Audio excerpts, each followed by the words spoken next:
You're listening to Changing Reality. Changing Reality, where we bend reality all across the world. Only on WQHS Radio.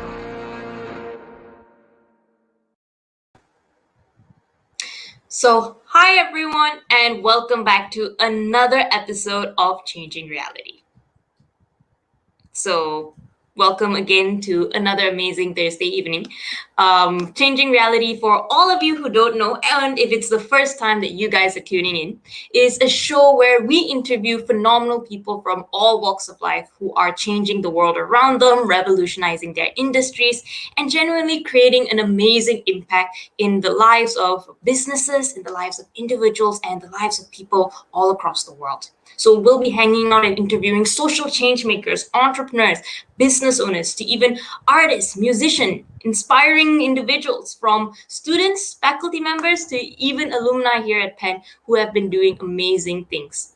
And of course, many of them who have gone on to do phenomenal things outside, across the world, from different countries. So we are very fortunate to hear all of these inspiring stories on how people change their reality, so that hopefully we can figure out a little bit about what we can do to change the world around us. And I wanted to do this show simply because I feel like there are a lot of people out there who do phenomenal things and make waves in the lives of their industries or people around them. And I'm super passionate about learning how those people are able to do that, because by translating those stories into our own lives, it can actually create so much change and really opens up our minds to the world of possibilities that awaits us. Personally, I founded and run a youth movement called Ascendance in Malaysia, which is where I'm from, that collaborates with the Malaysian Ministry of Education and other organizations all across the world to provide an alternative education platform for any student who wants to change their reality from elementary to high school. And we do this through sessions, programs, experiential learning activities, and projects that help students discover what they love doing, learn about themselves and the world around them, and actually go and start their own careers that create meaningful impact, not just for themselves, but for those around them too. And we've been very fortunate to date to work with nearly 15,000 students in over 900 communities, and have incubated countless number of student-run projects, social enterprises, and so much more run by students aged 8 to 25 years old. And the main reason why we were able to do all of this is because of the stories of experienced professionals out there, because of their expertise, because of the ability to listen and understand what they've done, that we've managed to apply, we've managed to bring to students. And because of that, we've even managed to grow to having a conference for 50,000 students in September 2021, where all of the speakers, all of the organizing team are actually young entrepreneurs, social change makers, and multiple award-winning community activists from 8 different countries, all between the ages of 8 to 25 again. So that's what we're having this year. That's the power of stories, just to show you guys.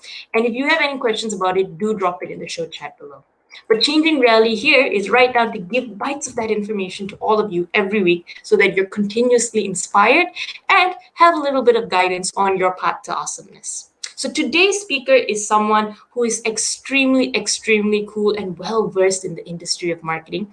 I normally give a very long introduction, but to be very fair, I saw an amazing post by one of our audience yesterday, which actually said, to know why, you've got to tune into today's session and listen to his sharing. All you have to do is Google the name of our guest speaker, and you will see a whole bunch of articles, newspaper features, TEDx talks, which actually shows the amazing work that he's done and the results that he's had in this industry. Today, we have Professor Peter Feder, whose expertise centers around the analysis of behavioral data to understand and forecast customer shopping trends, purchasing activities, and general business growth. He is a professor of marketing at Wharton, so part of our Penn family, and he's worked with firms from a wide range of industries, from anything that you can think of, telecommunications all the way up to gaming, financial services to pharmaceuticals. So he knows this whole industry of marketing across the board in a way. His insights is actually documented in several books. One of his most notable, called Customer Centricity, focus on the right customers for strategic advantage, which is very cool. And I've been reading little glimpses of it, so highly recommend it to all of you. And other than being a professor at Wharton, which is already huge, he co-founded a predictive analytics firm called Zodiac in 2015, which was sold to Nike, and later co-founded another firm called Theta Equity Partners that commercializes his more recent work on customer-based corporate valuation. In 2017, Professor Fader was named by Advertising Age as one of its inaugural 25 marketing technology trailblazers, and was the only academic on the list. So, with that introduction, I think without further ado, I'd invite the professor on screen with us to share his awesome insights with all of you here today. Well, thank you, Harsha. That's quite an intro. I hope I can live up to it here. I'll do my best.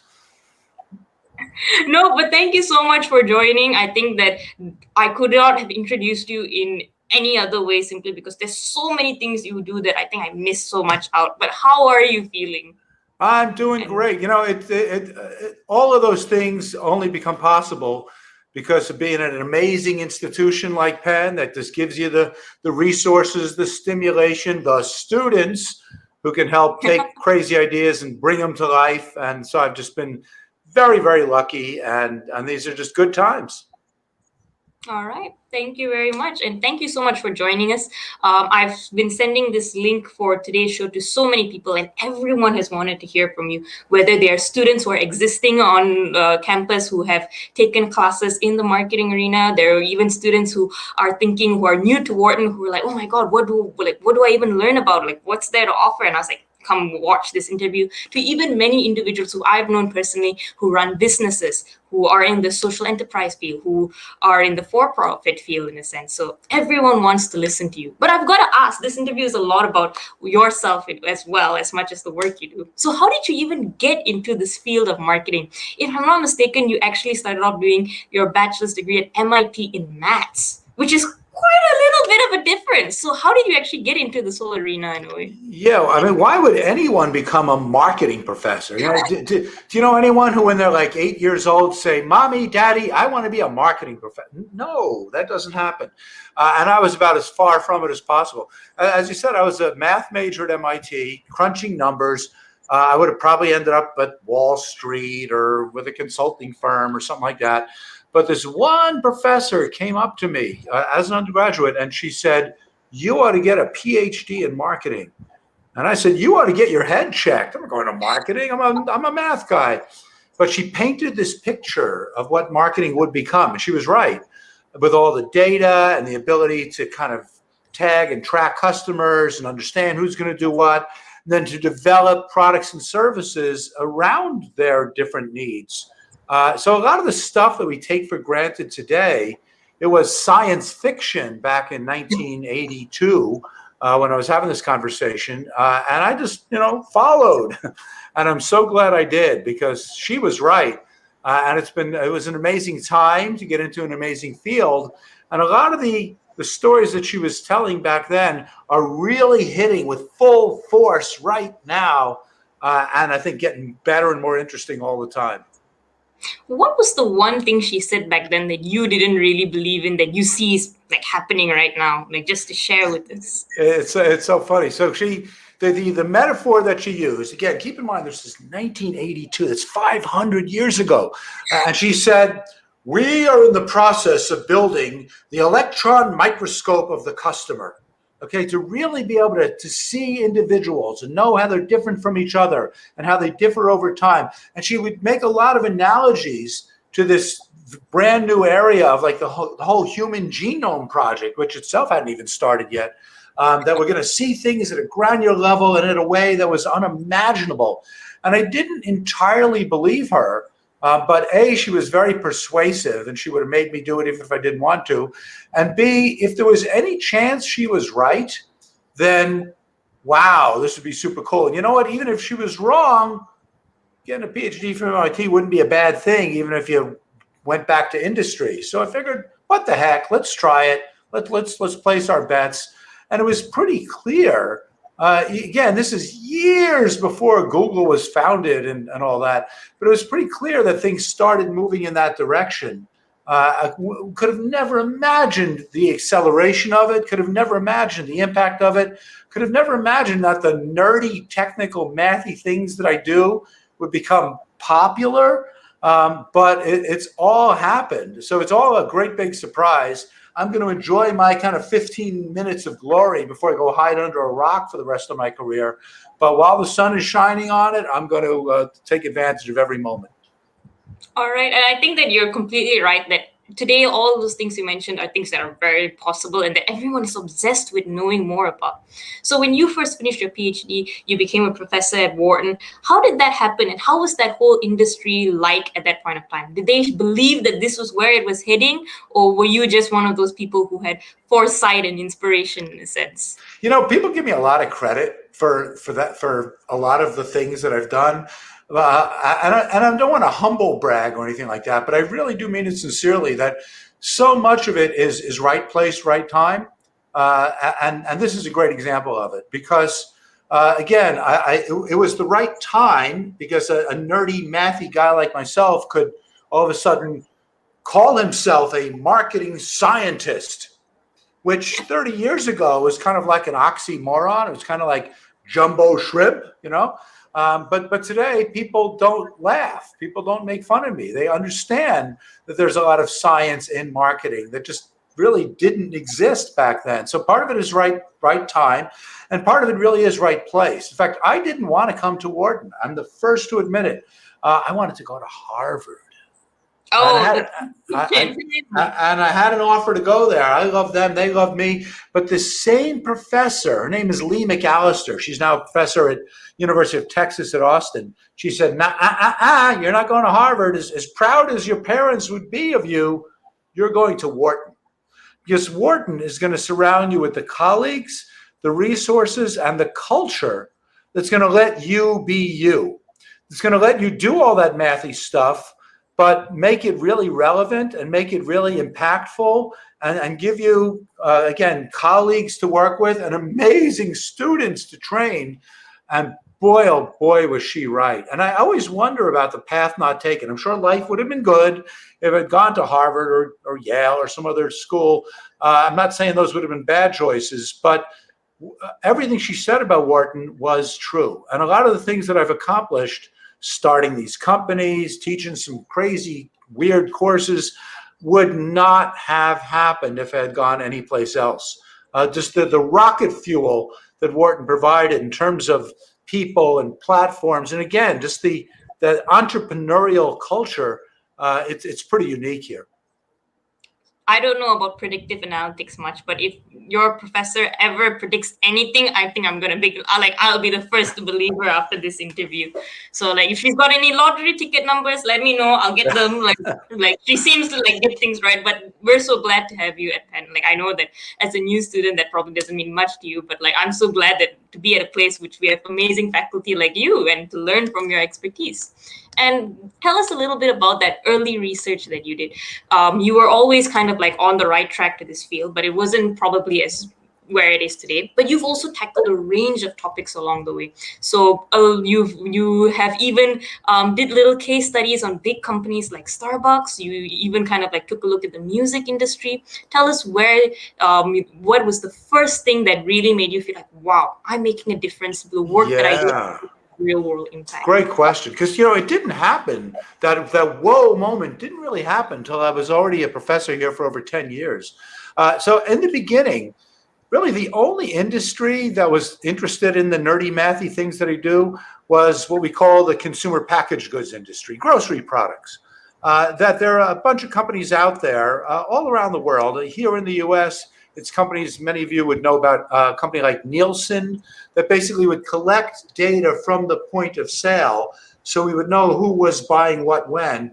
And so a lot of the early work that I did, really the first 10 years of my career, was very limited to things like breakfast cereals and salad dressings and just grocery stuff, because they had the data and those companies were very interested in asking the right questions. I had a wonderful relationship with a lot of those companies and a lot of these data providers. Basically, they would come to me to ask for a particular product or service that they wanted to commercialize. I would build a new model for them. They would commercialize it. I would write up a paper that would get published and would help me get tenure here.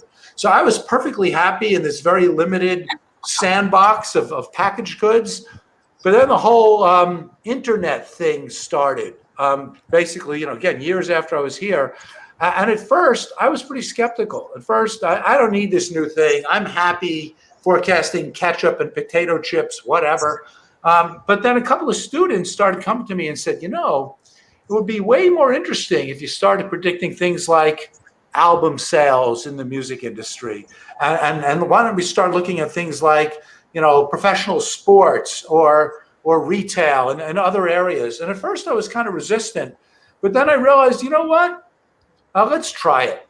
And it turns out that the patterns are just as relevant. It turns out that the models sometimes work even better in these other industries, and the impact that we can have on them would be even greater because they weren't asking these questions. Unlike the packaged goods companies, the music industry had no interest in it at all. And so I could make a bigger difference there. And it was frustrating and it was hard and there was a lot of heartbreak along the way. But I kind of stayed with it more out of personal interest than anything else. And again, right place, right time. Eventually, a lot of these other industries kind of turned around and finally found my kind of work, my kinds of models, my kinds of managerial questions. They found them interesting and relevant. And it was just great to be there for them when they woke up. Okay, very cool. And I remember this one TEDx talk that I watched you give where you mentioned that it's like you would think that it's all about the customer and that it's about customer centricity, to quote you in a sense, that marketing should revolve around the customer's behavior, their interactions, whether they're a long-term customer or not. But many times companies get it wrong. They're often very product-based and all of that. And you shifting the way people think has really become very relevant now, but you were a pioneer in this, as I mentioned. So I think you, and I think you actually wrote a book about this in about 2011, 2012, called Customer Centricity, and about focusing on the right customers for strategic advantage.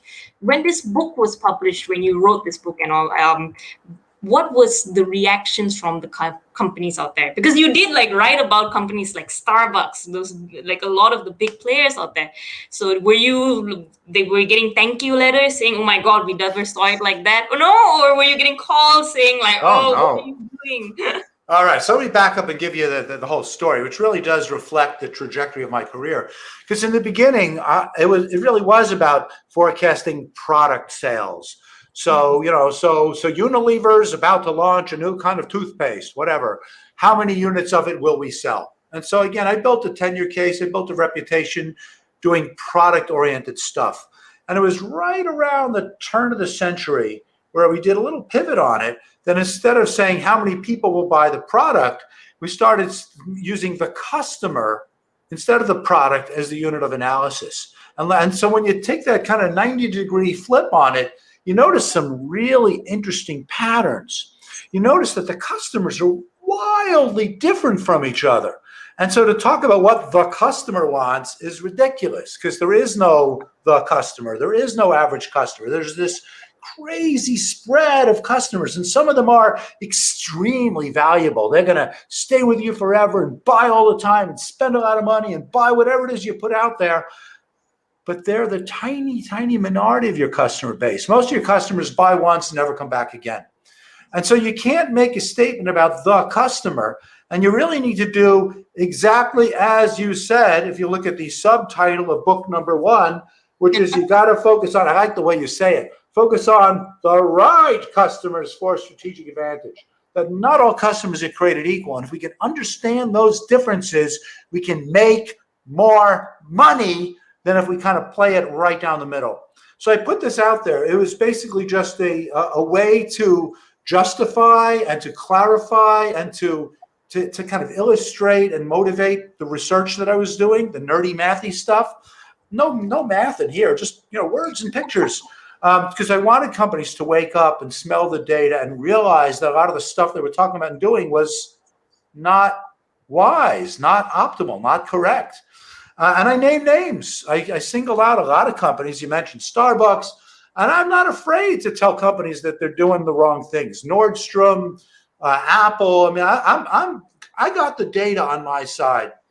Starbucks is a very interesting one because I would say that, a lot of these companies are touted as being customer centric, that they're kind of nice and they treat people well in a generic way, but they have no idea about the differences across the customers and who the right ones are. And that's why I go after them. And there was an executive at Starbucks who called me up and said, tell me more about your work. And I was so flattered. And it wasn't until years later that I found out that she was assigned to call me to set me straight, to basically to kind of get me in line with what Starbucks was doing. And instead, I didn't even know it, I convinced her that everything I was talking about was actually what Starbucks needed. And so her name is Amy Johnson, and she's now the chief marketing officer at a big US company called Zillow that a lot of people might have heard of. And she kind of started drinking the Kool-Aid and started making big changes at Starbucks as a result of her conversations with me that were supposed to go the other way around. And so it was stories like that, true stories, real companies, real people who started seeing things differently, started taking action, started finding success with it. That was the whoa, moment for me, where I really do have a story to tell. And it really does make a difference. And I was just so fortunate to have a chance to move beyond the pure academic work, writing journal articles and all that kind of thing, to write books that would be a little bit more accessible, that would have impact, and of course would lead to some of my own startups, which we can talk about as well. So it's been, I could have never imagined that senior executives at big world-class companies would ever really care about what I have to say. And so it's just immensely gratifying that they do. And I really do appreciate it and just never take it for granted. All right. And again, something that I feel all of us get inspired with hearing your story, because again, you see that academic point of view, but you also see how that translates to real life. And there's a couple of really cool things that in your history have actually happened. Like, I think your whole take on predictive analysis, I think you taught it to a class once, and you did a little project where your class actually predicted better the future of a particular company than analysts on Wall Street did. How did you what did you even tell these students that made them smarter than the guys on Wall Street? Or at least I love that story. Okay, so I'm building all these models. So again, we first did this pivot from forecasting product stuff to forecasting customer stuff. And it's actually pretty simple in a way. It's how many customers will we acquire? How long will they stay with us until they leave and no longer need us? Over that horizon, how many purchases will they make? And how much will they spend when they do? So for years, I've just been predicting these separate behaviors and then bringing them all together into this concept of customer lifetime value, which of course is the big focus of book number 2. Implement a winning strategy driven by customer life, whatever. I'm not here to sell books. And those models work really, really well. But then I've had a lot of life-changing events, and one of them was meeting a student. His name is Dan McCarthy. And he said, not only are these models really great for marketing purposes, but we can get the people on Wall Street to pay attention to them as well. That we can do a better job than the folks at Wall Street at projecting revenue and free cash flow and all that finance stuff that he understood as a finance major when he was an undergraduate here at Wharton. And basically saying, if you think about it, every dollar a company makes is through customer acquisition, retention, repeat purchase, and spend. So let's basically use our models to project revenue and cash flow, and we can do it more accurately over longer horizons and with better diagnostic understanding than the way that people on Wall Street do it. So exactly as you said, in the main course that I teach, Applied Probability Models in Marketing. Sounds like fun, huh? We had the data from Dish Network, big subscription TV company here in the U.S., and we actually took all the data that they made publicly available and basically assigned the students to forecast the number of customers that they'd acquire. And basically for the next year, we showed how the students' very simple forecast were just way, way more accurately than the consensus forecast put out there by the Wall Street analysts.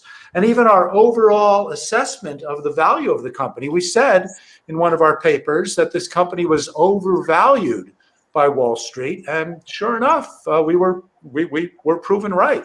So you want to be careful about taking stock tips from a marketing professor. That might be a mistake, but just in terms of projecting revenue and the underlying components, the marketing type things, customer acquisition, retention, we can do that really well.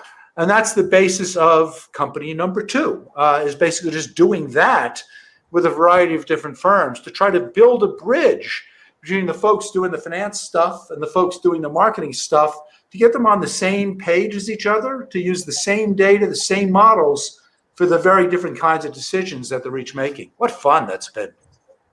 All right. It sounds very fascinating. And it does sound like science fiction a little bit to me. So and like the way that you're able to predict so many things with, as you said, metrics that are relatively simple in a sense compared to, I think, a lot of the things that happen. Do you feel like as much, like personally, the data speaks, right? The result speaks for itself. But do you feel like there is a little bit of a too much emphasis on data and focus on the analytic side with this whole recent, I would say, recent craze with a lot of social media companies getting metrics on absolutely everything? Do you feel like by having too much data, it confuses them a little bit, that they forget what are the points that they should be hitting in a way? It's such a good point. And people might be surprised by the answer, because you figure that as a math guy, data, that I like big data and machine learning and AI and all that stuff. And I do. And there is a role for it, but it's not where we begin. And the real way to do things is through Occam's razor, a concept that I bet everyone's heard of, but they often get wrong. So I want every one of you to shout at your microphone right now, not that I'm listening, what is Occam's razor? And I bet what a lot of you will say is that the simplest model is the best one. And that's not true. That's not right.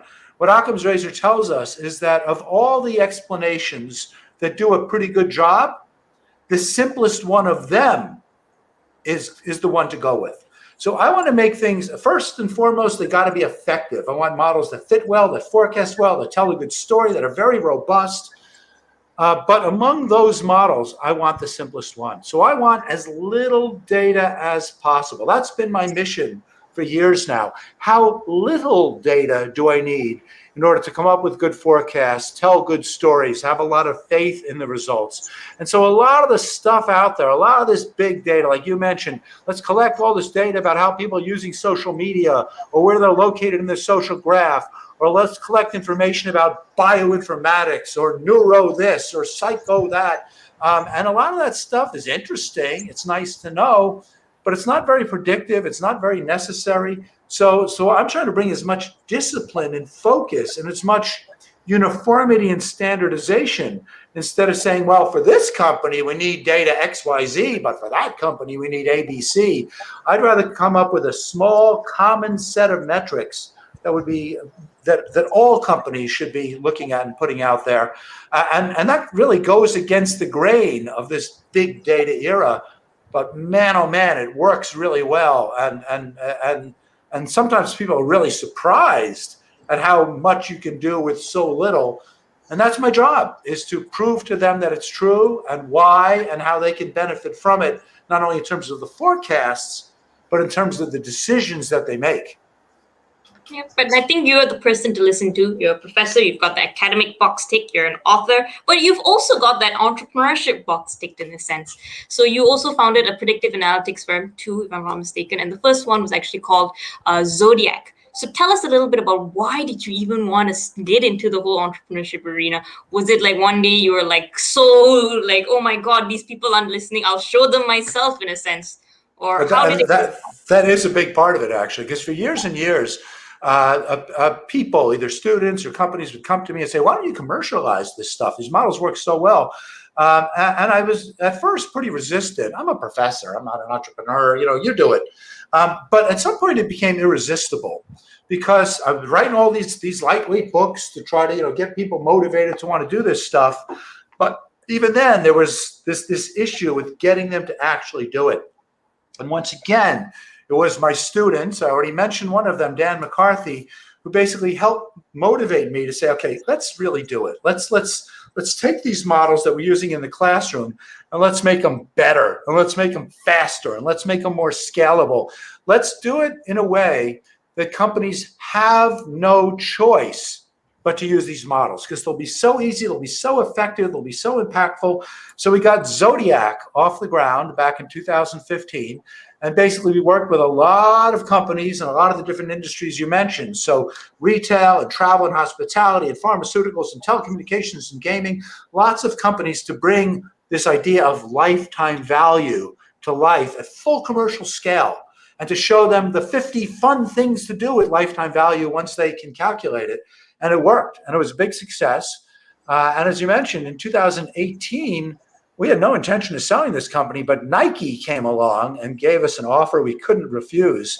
And if any of you are following what's going on in the business world, Nike has been doing amazing things in the last couple of years, trying to become a direct marketer, to really understand customers at a granular level, instead of just shipping boxes of athletic shoes to retailers and not having any idea what's going to happen to it, to now have a direct relationship with each and every person on lots of dimensions, not just what shoes they wear, but the activities that they do. Anyway, so Nike bought the company. That by itself was an amazing validation, because all these other companies started saying, well, wait a minute. If Nike's doing it, we ought to be doing it too. And so that was a wonderful outcome. Not only like, hey, cool, we sold the company, but again, as a validation that achieved visibility and motivation much greater than anything I could ever do on my own. And then we turned around to found Theta Equity Partners to use the same models, but with more of this financial orientation, kind of going after another sector that hasn't been looking at things our way. And that's been even better, because if we can get investors on board with it, then it becomes much easier to win over the rest of the company and have big impact around the world. And that's still early, but it's been just so much fun to pretend I know something about finance, to have a co-founder who really does, and a whole team of students, every one of whom, except one, are Penn alums, just to kind of sit around and talk about this stuff. It's great to bring a lot of the research to life, to tell stories in the classroom about practical applications, and just to create a community, a worldwide community around a way of, dare I say, changing reality. And it's been really interesting to do that. And you can see why we got you on the show. You really are changing reality. And just to sidetrack a little bit, when you became an entrepreneur, when you started this whole journey in a sense, what was the one thing that you didn't expect, that you couldn't predict in a way? Wow. So I was a reluctant entrepreneur, like I said, because I'm a classic example of those who can't teach. But it ended up being so interesting. Now, besides all the kind of commercial aspects, making money and all that kind of thing, but actually getting involved with a business and actually having to think about things like, well, what should the name be? And just, all the businessy types of decisions. And I'm not saying I'm any good at them, but it's such an interesting complement to like all of the day-to-day academic stuff that I do, and to see that the academic stuff really works and really can influence people, and to find ways to reinforce that message and to kind of get people on board with it. So it's a wonderful. I always thought there'd be tension between the academic and the practical, at least the commercial aspects of it. Like I said, in the past, I was very happy just to hand my models to companies and let them deal with it. But it turns out that being a little bit on that side of the fence, I'm not giving up the day job, but actually getting my hands dirty with it has been very, very interesting. And then there's this wonderful feedback loop, because when I talk to companies about the models, they give me some like really interesting problems to work on. I had just a great conversation earlier today with like, you know what, that's really interesting. We could write a paper on that and commercialize it. And so there's this wonderful virtuous cycle that we're in no way are we selling out that the stuff we're doing in industry is at least as rigorous and intellectually stimulating as if we just stayed in the ivory tower. It's just the best of all worlds. Yeah, but I think that that's like true, like learning and true application of learning in a sense, where not only do you have the academic sides, it's like you also apply it in a way, and that, as you said, creates that virtuous cycle. And how do you feel like this whole, like by you going and applying these things that you've learned and really seeing that impact has affected the students that you teach and has translated differently into the classes that you now host? So it's a couple of funny things. So number one, no doubt it makes my courses much more popular. When I first started teaching my beloved elective course, I would beg people to take it, please, please, please, I'll be your best friend. And I'd be lucky to get 20 students in there. And this past semester, I think I had like 220 on a long wait list. So part of it is I'm teaching the same stuff, but all of a sudden people care. Now, part of it is the changing times. Part of it is that more people, nothing about me, it's just there's just much more interest in data and analytics and all that stuff. It's a generational thing. So again, I'm riding that wave. But there's no doubt that part of it is that students see some of the commercial success, and all of a sudden they see me as like Mr. Entrepreneurial Guy. And it's really funny that they'll come to me with their own startup ideas and thinking I know something about it. And, I'll play along. I'll talk to anyone. But really, a lot of it is I know about commercializing my stuff. But I'm not showing up on Shark Tank anytime soon because what I know is what I do. Pretty narrow. But again, it's been good to get some visibility into it. But I do understand my limitations. And again, the day job, the academic stuff comes first. And as interesting as to dabble a little bit, it'll never kind of dominate my life as much as it does for a lot of our current and former students like yourself who are really committed to entrepreneurship of different types. All right. And you also are known for producing some very genius students, just a testimony that they actually end up working with you and bringing ideas to life and help you in this whole changing reality about. So what do you think is the most important component that you pass on to them that has enabled them to really take what you teach and really bring it out there, really use it in their life and make sense of it? I mean, a lot of people can just go and learn something, but it doesn't have that same impact that you've had on your students. So I've got a lot to talk about. I'm so glad you raised this because working with students, this is going to sound really trite, but it's really honest. Is so near and dear to my heart. I mean, as a research-oriented professor, publish or perish. We're not supposed to teach more than we have to, but I teach every semester. I have never taken a sabbatical, which is not a smart thing, but because I just love to spread the gospel. And again, it's a virtuous cycle because I'll teach students and then they'll inspire me to found companies, to come up with new ideas and so on. So a lot of it is paying it forward. A lot of it is looking at what Lee McAllister did for me 40 years ago at MIT, and basically going to other students. Again, nobody wakes up and wants to be a marketing scientist, at least not many people do, and to convince them, to find them, the mathiest, nerdiest kids at Penn who would never want to do marketing, and to convince them that it's actually cooler, more interesting, and more impactful than going to Wall Street or doing something else. So part of it is kind of a challenge for me.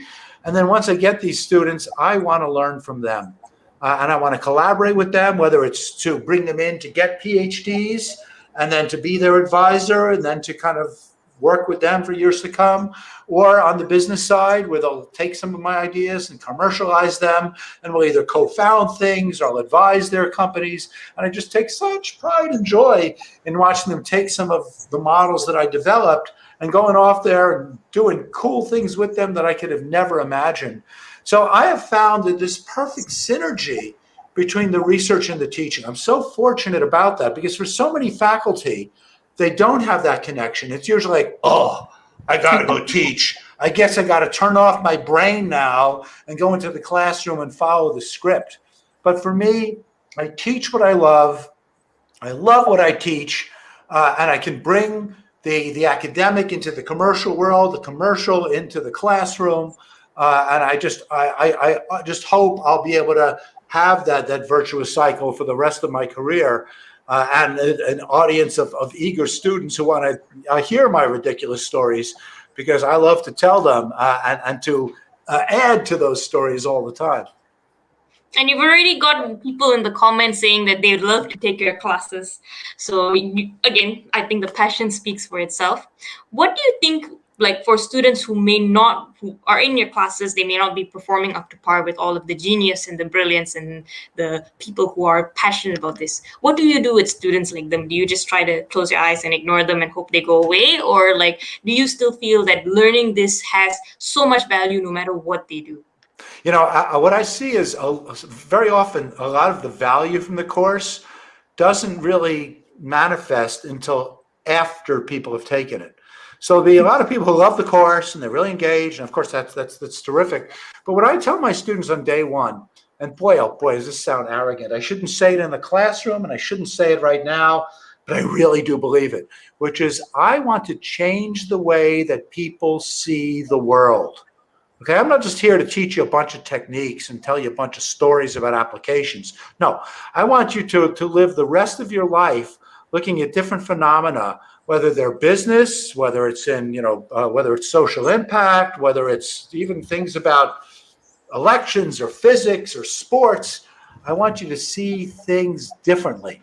And so very often I will hear from students a year or two later saying, you were right. And I wish I paid closer attention in class because I was too busy just focusing on the test or whatever else.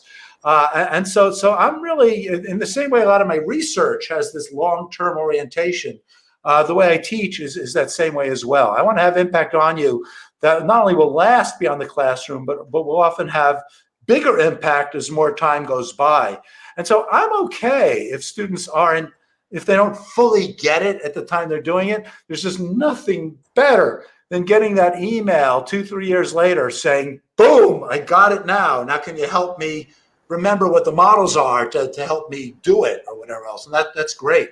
So I really do have a very active community. I have a private LinkedIn group just for students who have taken my class, just so we can continue the conversation for years and years and years afterwards. And so it's okay. I don't really care what happens in the classroom. It's what happens down the road. And again, I think that goes back to your whole ability to not just teach and not just like understand it yourself, but apply it, make impact for others in a way. So going back a little bit to you, how do you fit so many things in your brain? I mean, you're an author, you're an entrepreneur, you're an academician, you also teach with so much passion. How does all of that, is there anything else you think about, or does that take up the full space? How do you even manage your time with all of those things? I try to live a pretty normal life. I'd like to believe I spend a lot of time with my family and friends and do a lot of different outside activities.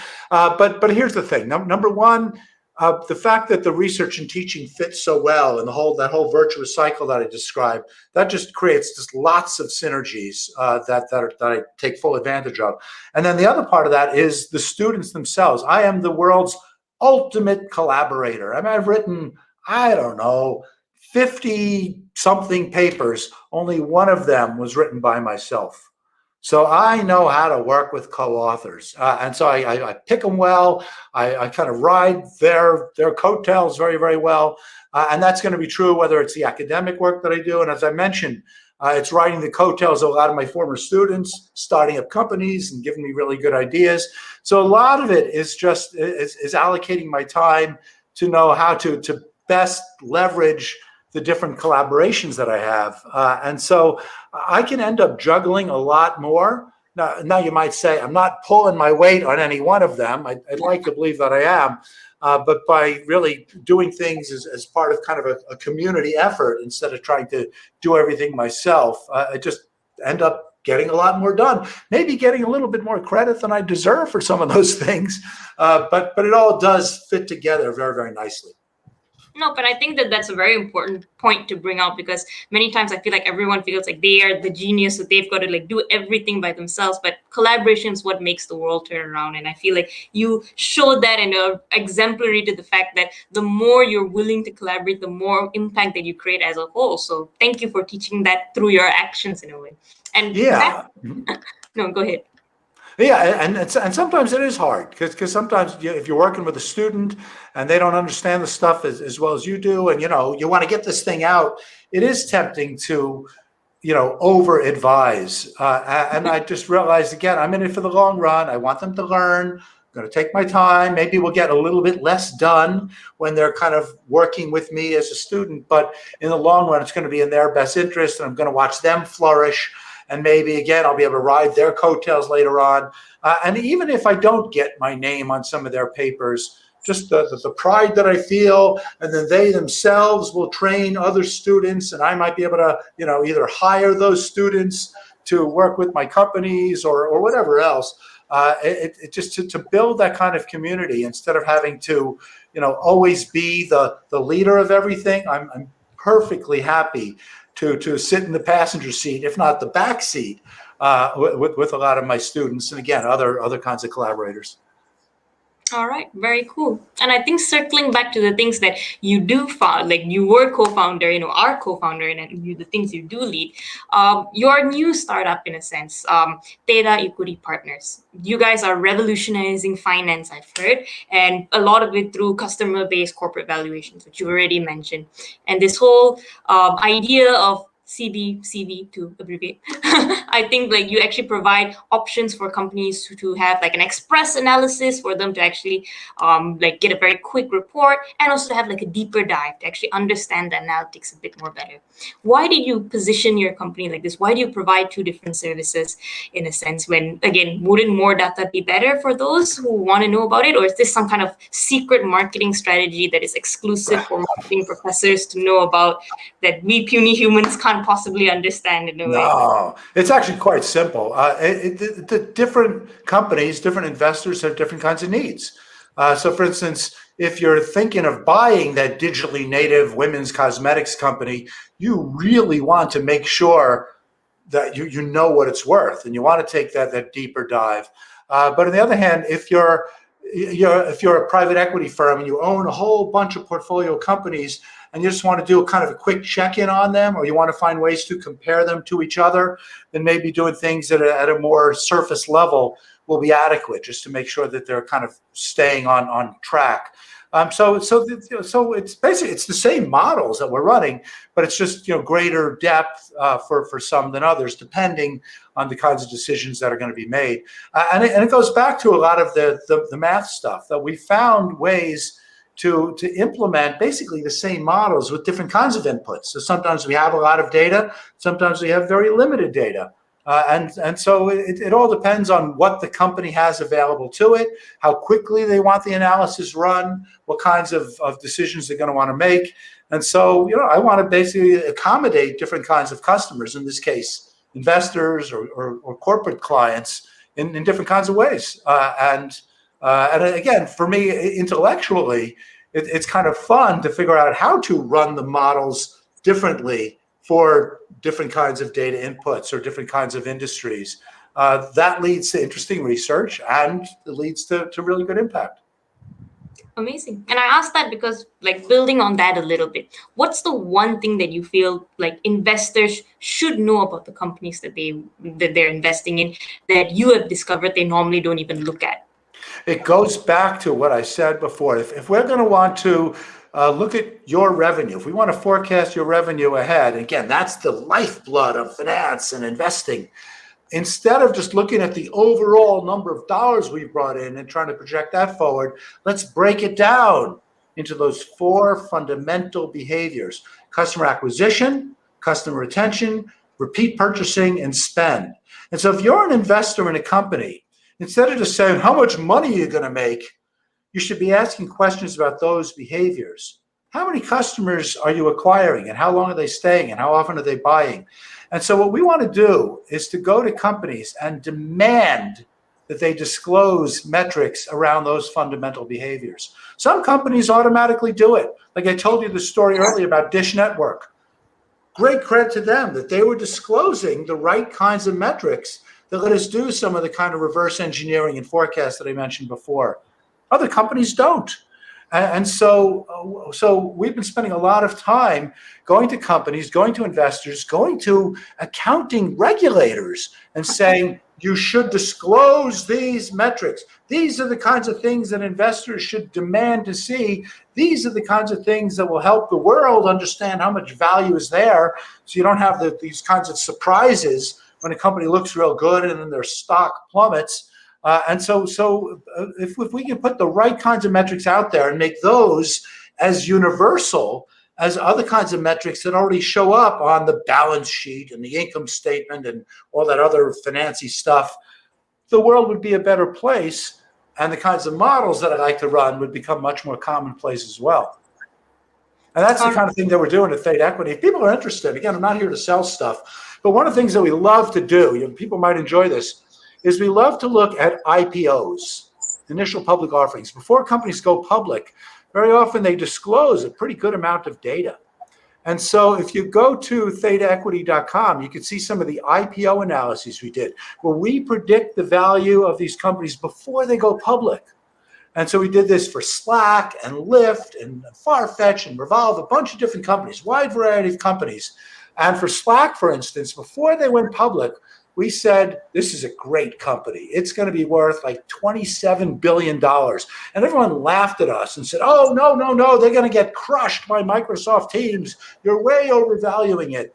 And this past December, Salesforce.com bought it for $27 billion. Exactly what we said 2 years earlier. And so it's just great fun to do this stuff. And most of the time, we're right, which is to say, not necessarily we pick the number, but we tend to be correct in saying this company's overvalued, this company's undervalued. So at least we get a good sense of the direction because we're looking at the fundamental customer behavior.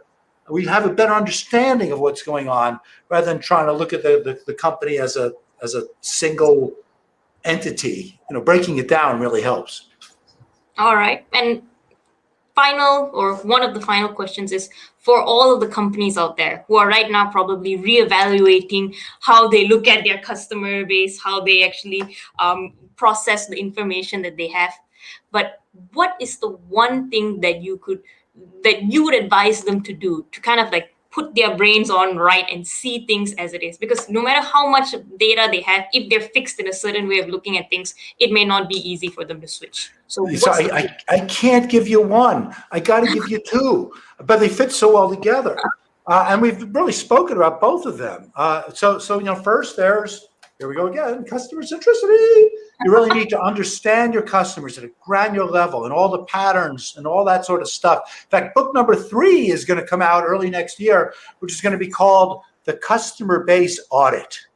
So before we run any models, before we do any predictions, let's just understand the data that we have.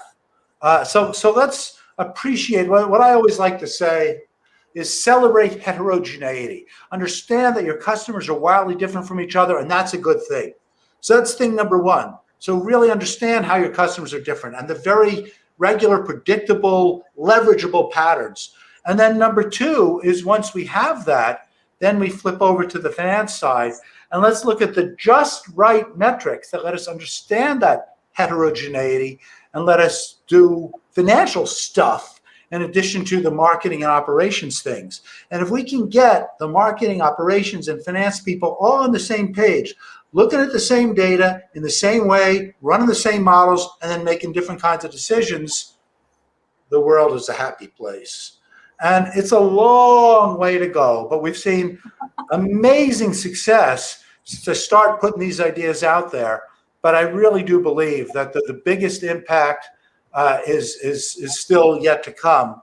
And I'm hoping that conversations like this and students like yourself who will be CEOs, 20, 30 years from now, and will take these ideas with them instead of trying to convince today's old fart CEOs to change their realities. I really want this to be, as I said before, a generational thing. And I'm eager to see how it all plays out. All right. And I think that's very brilliantly laid out. Many times I feel like all of us, we either try to overgeneralize the customer or we don't, or we try to try to figure out everything about them. But I like how you say it's diverse. There's no one size fits all for your customers, but there are some customers that are more valuable. So spend the resources on that instead of trying to figure everything out. All right, very cool. And thank you for your kind words on behalf of like a student here at Penn. And a message, please, to leave us off with for all of the students or all the people who are probably getting into all of this. It may seem very overwhelming. There's a lot of things to learn. We don't even know where this industry is headed. I mean, you probably know you run a predictive analytics firm, so that's kind of your thing to predict. But like, what is that advice or that one tip that you'd give to everyone coming into this field, or even if this might be the first time they're hearing about all of this? Sure. So let's go back to my story. If you could have told me, you know, again, but when I was an undergrad at MIT, that I'd be a marketing professor. No, every one of you was put on the earth to do something. The problem is you don't know what that something is. And so you really need to expose yourself to as much different ideas and fields and methodologies and to be open-minded and to be curious and don't be a lemming. Don't just follow along and do things because either that's what your parents told you to do or that's what your older sibling did or that's what your best friend is doing. That one day you're going to be hit by that lightning bolt. But you might not know it at the time. When this nutty professor at MIT said, you want to get a PhD in marketing, not only did I have no idea that that would change my life, but I rejected it until she convinced me. And so you got to be open to that lightning bolt. You got to, you know, ask yourself, is there something here? Is there any chance about it? Let me just learn a little bit more about it, even if I don't make a life-changing decision on it.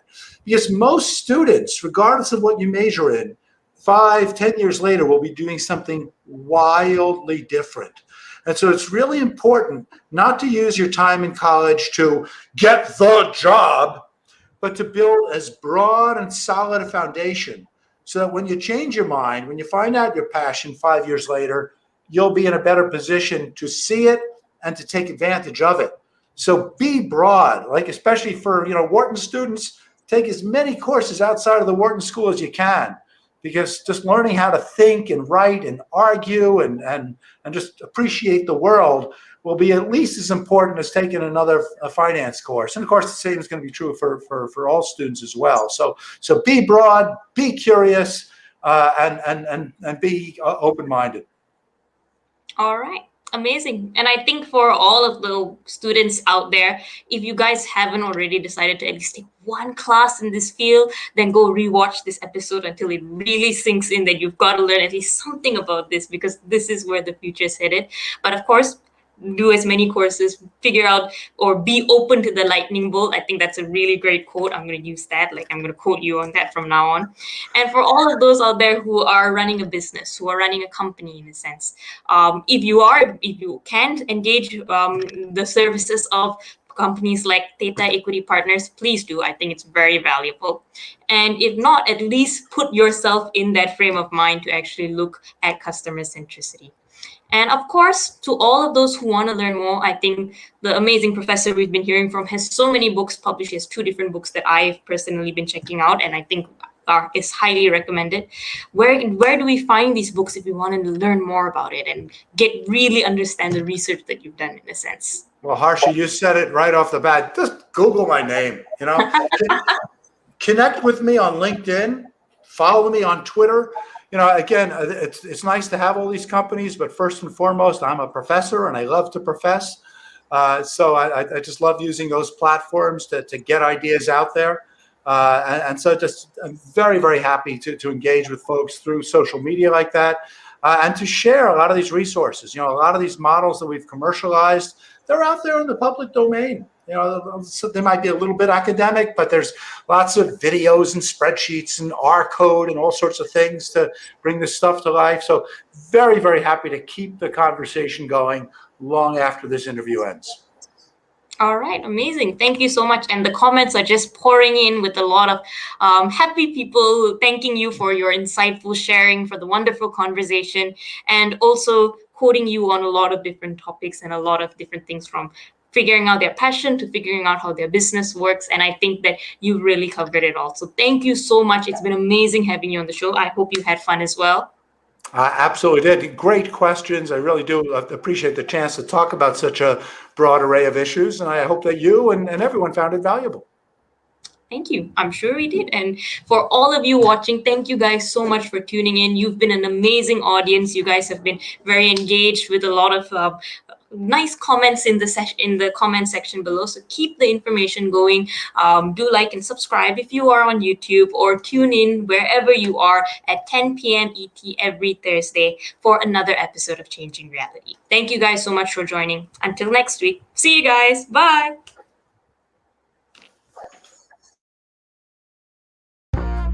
You're listening to Changing Reality.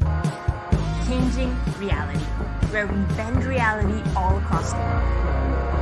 Only on WQHS Radio.